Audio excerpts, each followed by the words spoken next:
नमस्कार, मैं हूं अर्चित और आपका स्वागत है एक्सेस भारत में। तो चलते हैं आज की मुख्य खबर की ओर। कानपुर पिपरगवा ग्राम करौली स्थित लवकुश आश्रम के करौली धाम के शंकर महादेव के नाम से विश्व विख्यात गुरुजी संतोष सिंह भदौरिया पिछले 3 वर्षों से अपने दैनिक आध्यात्मिक कार्यों व सनातन धर्म की दिशा में वैदिक रीति रिवाज से देश विदेश के जन कल्याणकारी कार्यक्रमों के तहत देश विदेश में अक्सर खास चर्चा का विषय बने रहते हैं। पिछले वर्ष भी असाध्य रोगियों को वैदिक रीति नीति से मात्र एक ही दिन में चंगा करने को लेकर राष्ट्रीय व अंतर्राष्ट्रीय टीवी चैनलों में करौली शंकर के शंकर महादेव गुरुजी काफी सुर्खियों में रह चुके हैं।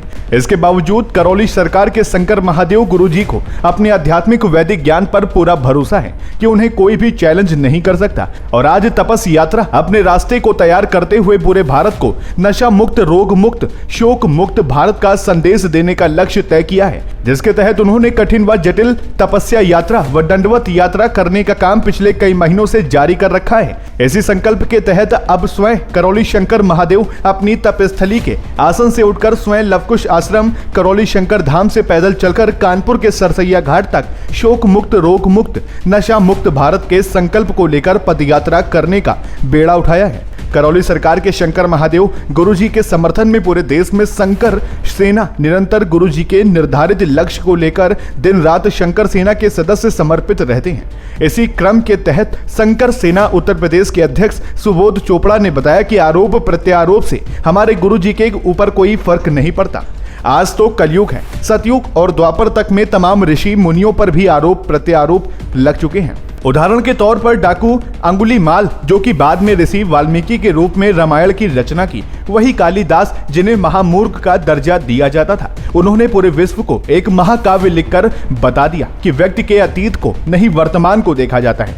अतीत को देखने वाले सिर्फ अपने कुंठा को दूर करने का काम करते हैं, क्योंकि वह अपने जीवन से कुंठित रहते हैं और उन्हें किसी ऐसे व्यक्ति को जो कि निस्वार्थ समाज के लिए उतरा हो, उसके प्रति ऐसे लोगों के मन में आत्मग्लानि पैदा होने लगती है और वो आरोप प्रत्यारोप लगाने लगते हैं। फिर तो आज की ये मीडिया जो कब क्या कुछ ना कर दे, कुछ कहा नहीं जा सकता। फिलहाल हमारे गुरुजी का अतीत चाहे जो भी रहा हो, परंतु वर्तमान में वो एक आध्यात्मिक जीवन के तहत जीने का कार्य कर रहे हैं और जनता के प्रति अपनी तपस्या को समर्पित करने का काम कर रहे हैं। श्री चोपड़ा ने तपस यात्रा के विषय पर बताया कि यह तपस यात्रा खास करके उन लोगों की है या उनके प्रति है जो आज भले चंगे होकर गुरुजी के आश्रम से मुक्त हुए हैं और जो आज गुरुजी के शरण में हैं और वे इस तपस यात्रा में अपनी मनोकामनाओं को पूर्ण करने के लिए सतत प्रयासरत हैं। इसी तपस यात्रा के गर्भ में करौली सरकार के शंकर महादेव ने एक संकल्प उठाया है कि भारत एक सनातन देश है और ये सनातन धर्म का प्रचार प्रसार करने हमारे लिए सौभाग्य की बात है और ये तपस यात्रा सिर्फ और सिर्फ भारत देश के सनातनी गौरव को पूरे देश में फैलाने का संदेश देने का कार्य है।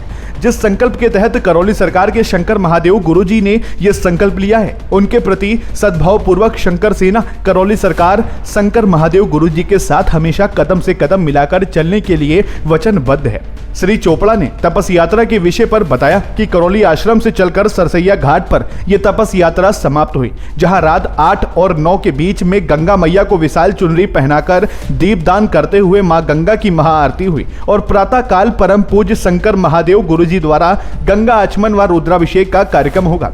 इस बीच वहां मौजूद हजारों भक्तों का वहां जलपान हुआ, भोजन इत्यादि करते रहेंगे। प्रातः रुद्राभिषेक के उपरांत आरती व प्रसाद वितरण होगा और गुरुजी भक्त गणों को शुभ आशीर्वाद देकर वापसी करौली आश्रम रवाना हो जाएंगे। जो भक्तगण विशेष अनुष्ठान लेकर आए हैं, चाहे वो नगर के हो या बाहर के, वो सभी सरसैया घाट से करौली आश्रम तक वापस दंडवत यात्रा के तहत आएंगे। ऐसा उन पर कोई जोर दबाव नहीं है, वो पद यात्रा के तहत भी वापस आ सकते हैं। बाकी उनकी अपनी परम इच्छा पर निर्भर है कि वो दंडवत यात्रा करके आते हैं या पद यात्रा करके आते हैं। 25,000 लोग यात्रा चले। कहाँ से आइए, कहाँ तक की जाएगी? खत्म हुई शंकर महादेव धाम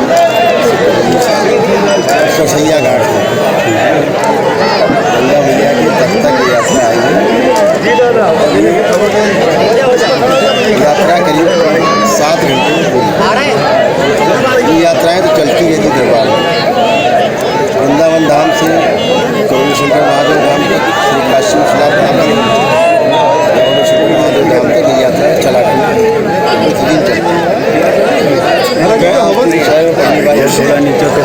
वहाँ तो आती दंडवत यात्रा